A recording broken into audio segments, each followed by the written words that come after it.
Now, is there any more traffic that they're going to need to lap? Maybe. A couple of slow cars down the order. Craig Rayner having a look up the inside here of Ashley Bird as they come into the S's. Oh, he has to decide better of it. I think just in a straight line, the Sierra is possibly the car to have rather than the Escort. And is that Rayner's chance is gone now? Tucked in behind Bird as they go into the hairpin for the final time. It's the 49 car of Ronnie Haynes that they pass. Ronnie, who leads Class 3 in the championship coming into this weekend. And that Mark 1 RS 2000, and out of the elbow they come, and Ashley Bird completes the double, but only just. Craig Rayner pushed him really hard, and the net result of that is that Ashley Bird is particularly pleased with the result. 0.4 of a second separated the first two then. Colin Tester third in the end. That was after the demise in the very closing stages of David Mathias. Paul Neville fourth, Terence Clark fifth, and Malcolm Wise completing the top six. Class wins there for John Edwards Parson. He was 10th, and Brian Long in 11th place there. He won Class 4. Continues to be successful in that class. He takes the lead of that part of the championship. Good day today. You got 2 wins. How does it feel? Cracking, brilliant. It's awesome. I mean, Craig drove brilliant. Kept me on my toes for the whole race. We had a couple of sideways moments coming out the fast corner. I thought he was going to get him, but he just weren't brave enough. Could you make the Sierra any wider? No, it's sideways. That's why it was wide. Next up for you, is it Thruxton? It is Thruxton. Yeah. Hopefully do the same again. Fingers crossed. Well, earlier on today we had a cracking race for the Lotto Glim Post-Historic and Hammerite Group 1 Touring Car Championships. Let's hope for the same again from a slightly depleted field, but it's Jim McLaughlin lining up on pole position in the Capri up against the Rover Vitesse of Tim Scott Andrews, the Escort of Steve Cripps, and the Jaguar of David Howard on row 2 as the red lights go out. And away they go, all except for Paul Young, it seems, in the Mark 1 Golf GTI. He eventually gets going, but at a rather reduced pace, and it's, I think that's Alan Greenhalgh in the Droop Snoot Forenza at the back as well. And there's William Jenkins in the BMW, and the number 2 car of John Wright in the Escort there, going abreast around Gerrard's Bend for the first time. One of the Capris, I think that was, going a little bit slowly as well. But it's a good start this from Tim Scott Andrews, and a great start from David Howard as well. Up to second place, the pole position man Jim McLaughlin back down to third position. As the field climbs up to Shaw's Corner, there's Howard in the Jaguar. Only a week ago that car quite badly damaged in an accident at Castle Combe in a Jaguar saloon car race. And it's taken a lot of hard work for David Howard to get that car back out again. Oh, look, the pole position man might lose another place here because Steve Cripps almost alongside him as they come through Devil's Elbow. Still trying to find a way through is Steve Cripps. I don't think he's going to do it. Have a look though as they come down to Gerrard's Bend for the first time. He's still giving it a go. He's got the inside line as well, but I think Jim McLaughlin will be able to cut him off. Yes, he is on the way into Gerrard's Bend there. So we've got our Group 1 leader, that's the Pre-83 leader up in front, and the Post-Historic leader in second place. And it's the Group 1 car of Jim McLaughlin in third position as well. Number 40, Steve Cripps, is fourth. Now, Tim Scott Andrews, who leads this race, was the driver of the day at Silverstone. He won both of the races there. I guess that's a circuit with its long straights that tends to suit his car a little bit. Ooh. Now, is that a missed gear for Tim Scott Andrews, just as we were talking about him? It may well have been that he's lost 2 places there because David Howard has gone through in the Jaguar, and so has the race 1 winner, Jim McLaughlin, in the Capri. The 35-year-old goes down to third place. It might be fourth place very soon because Steve Cripps is trying to find his way through. All of this means though that David Howard leads the race. The 57-year-old from Newbury is out front now, the company director. He's had 78 outright race wins. As we look further back for the number 80 car, that's George Young, only in his second season of racing, still a teenager, but he loses out to Paul Young there in the Golf after that poor start.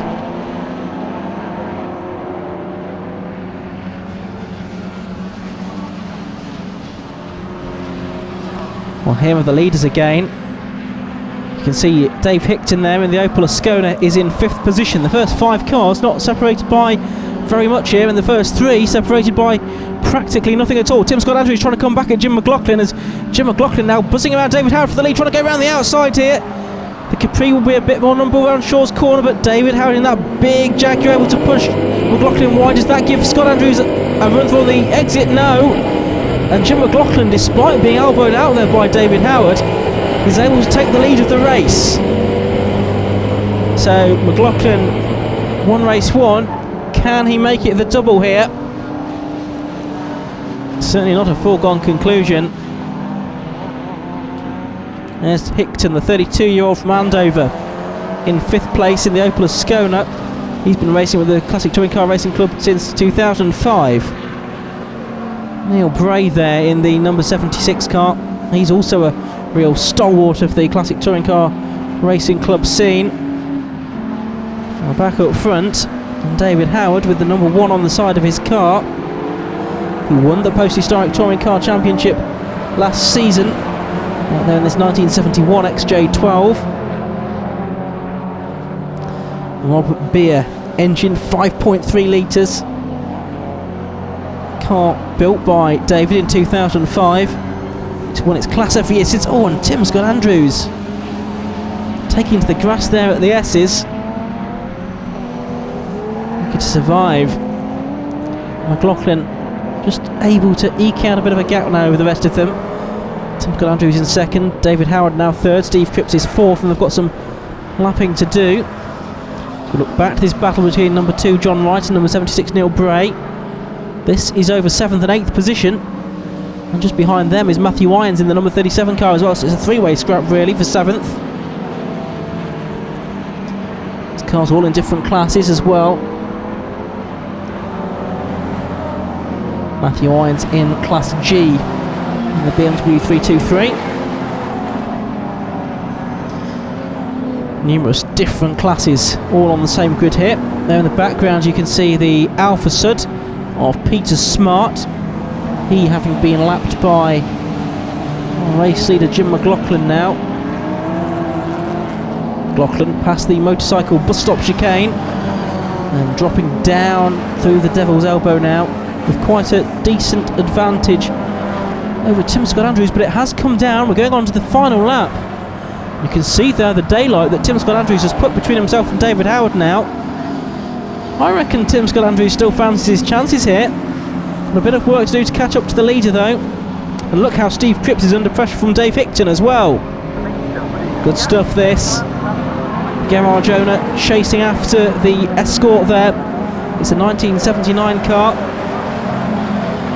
Expected to change hands very soon because Dave's got the car up for sale. I think he's planning to move into something a little bit more modern.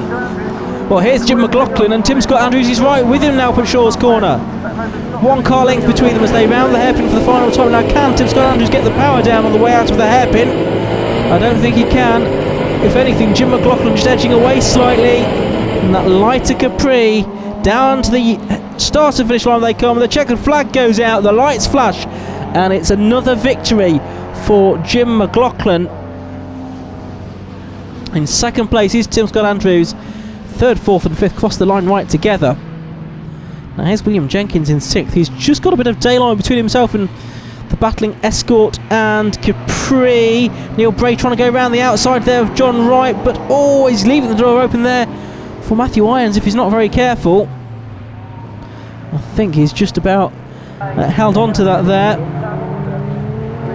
Down they come then. Neil Bray lying 3rd in the Group 1 Championship.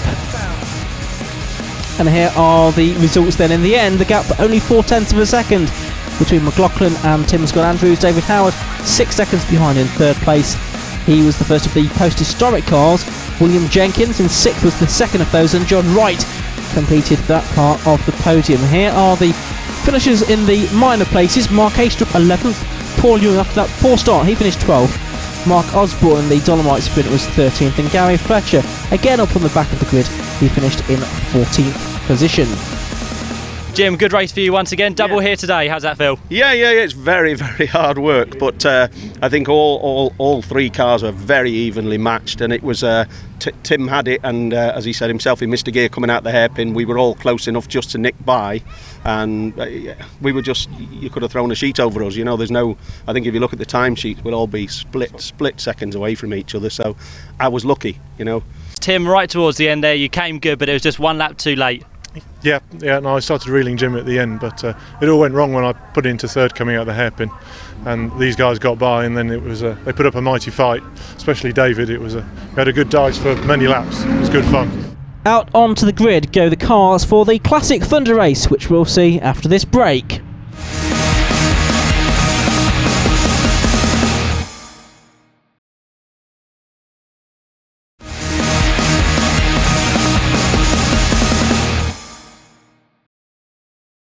Round 6 of the Sub-Zero Wolf Classic Thunder Championship about to get underway, and points leader Laurie Dunster, who lines up on row 6, is not confident of finishing this race due to brake issues. The red lights go out, then away we go. Who makes the best start? It's Mark Biggers that slots into the lead. Gary Whittaker is in second place in the BMW.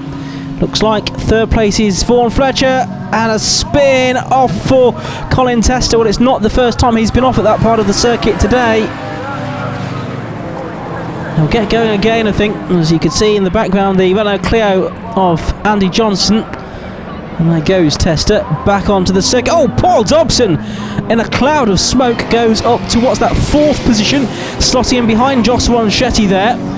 The Northwest Sportsman Saloon Car Champion going through then in the Mazda RX-7 with possibly some rain there, with the wipers on Jos Ronchetti's Talbot Sunbeam Lotus.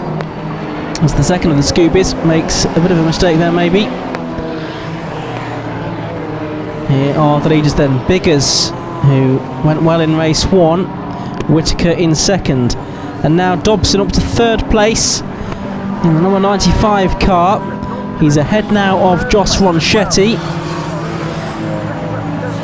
and the rest of the field fighting for 5th position really. It's round 6 of the championship. Still events to come at Thruxton, Cadwell, Alton and Pembrey to round out the season for these cars, and then a spectacular sight wherever they go. Now here's a replay of the start. This is what happened to Colin Tester. Not entirely sure how that started. All on his own, too deep into the corner, onto the grass, and he was a passenger from there. Well, we've got the two Subaru Imprezas together now, and it's the 12 car that's in front, in fact. So Ian Froggatt ahead of Vaughan Fletcher, which isn't the normal way of things, and now getting in between them looks to be Dale Gent. So 3 Subarus together, in fact. Dale Gent was a retirement from the earlier race. He's had to work his way through from the back of the grid here, from row number 8. And the number 83 car, been a Nippon Challenge race winner in the past, it splits the two white cars now.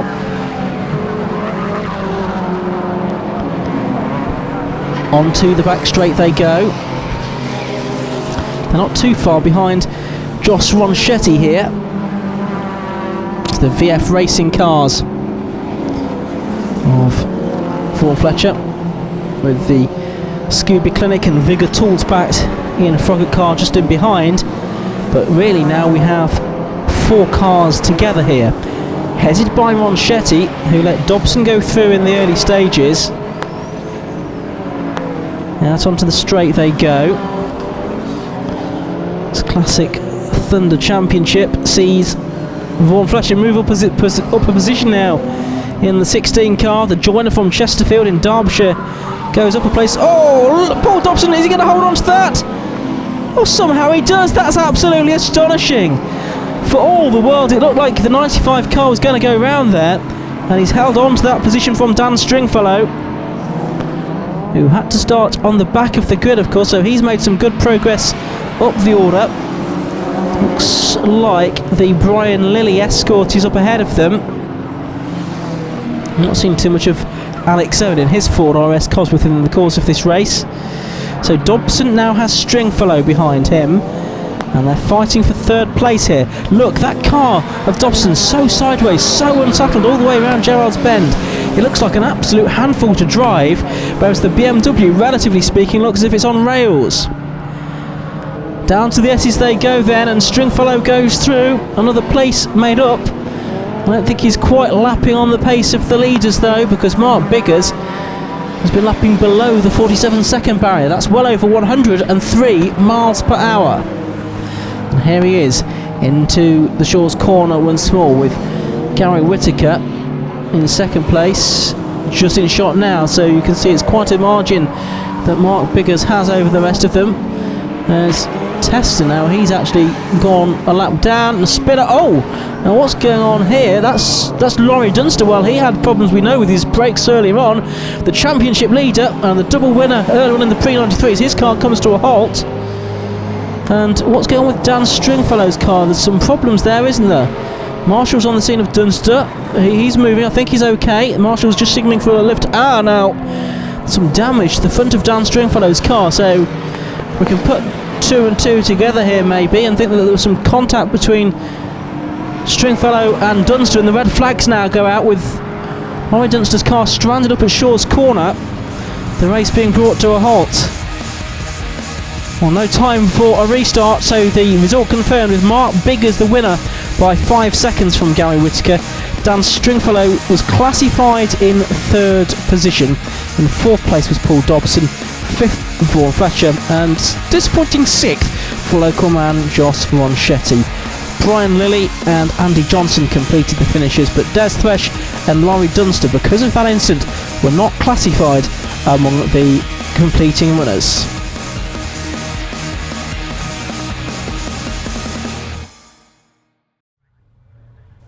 On to the final action of the day then. It's the Mangalezzi Alfa Romeo Owners Club Series. And on the front row, it's Nick Starkey and Roz Shaw. As the red lights go out, away we go. Oh, not a good start for the man at the back of the field there. Now, I think that is James Wright, possibly about to head into the pit lane. Great shame for him. The rest of the field making their way into Gerrard's Bend, though. There's the 76 car, which is Tom Shepherd. Actually listed in our programmes as Jeffrey Shepherd, but his commentator form tells me that he prefers to be called Tom, so we'll run with that. There, though, in the lead of the race looks to be Roz Shaw. She's got the lead away this time at the start, but very quickly that changes round again, and Nick Starkey and Ken Lark's Alfa Romeo GT Junior goes into the lead at Lake Esses. Roz Shaw is down to 2nd place then. Up into Shaw's corner they go. In 3rd place it's the number 29 car, which is Richard Merrill, the driver from Inverness, supporting Teenage Cancer Trust. He's in his Julia GTJ. Dropping down the hill now, through Devil's Elbow. It's that Steve Flesher, I think it is, in 4th place for the moment in his Alpha 33. But this 2nd place car of Roz Shaw, the FIA Group 2 European Touring Car Specification machine, 2 litres of course. Car previously raced in France and Denmark. It absolutely looks the part, doesn't it, that car in 2nd place. And all of these cars look absolutely mouth-watering. We've got the Lancia Monte Carlo at the back, that's Mark Oldfield. There's 14 going through, and that's Will Dick doing battle with James Nairn. Will Dick in the 14 car then, the driver from Dudley, the Team Poggle Speed entry. And just behind him is James Nairn from Toaster in the 2000 GTV, oh dear. And Will Dick spins his Team's Poggle Speed entry. And he does back towards us then. Well, Shaw not able to find a way yet past Nick Starkey. She's got the headlamps on. I think Nick Starkey's got enough experience not to fall for that particular trick. Looks to the outside there. Richard Merrill right with them too. I think what Roz needs to try and do as this race goes on, and she tries one thing to get past the race leader, is to try something different, because she's been sitting in the wheel tracks of Nick Starkey for much of the afternoon. Well, James Nairn is now under threat from Mark Oldfield.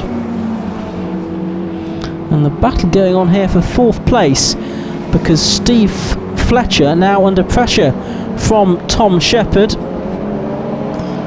in the 76 car, the 58-year-old from Stratford, an engineer and owner of GTS Motorsport. He was the 1000cc Special Saloon champion back in 1979. Lots of experience. He's run people such as Jason Plato and David Leslie and Anthony Reid in his role as a team principal. His car actually a rally car that was rebuilt for Ros Shaw initially by GTS Motorsport. And talking of Ros Shaw, there she is, up to the S's for the final time, but I don't think she's close enough here to challenge Nick Starkey. Richard Merrill tucked in there in third place as well, and I just need to see that Nick Starkey's not going to make a mistake here. Looks quite comfortable as he drops through the Devil's Elbow under threatening skies at Mallory Park. Checkered flag is out, and our final winner of the day at this Auto Glim Classic Festival is Nick Starkey. And there is the confirmation. There wasn't much between the first two, just a third of a second, with Richard Merrill the 2/3 of a second back in third place. Tom Shepherd in the end getting the better of Steve Fletcher, and Ian Daltrey completed the top 6. Last couple of finishes, Will Dick after his spin coming out of the hairpin, and James Wright, who joined the race from the pit lane.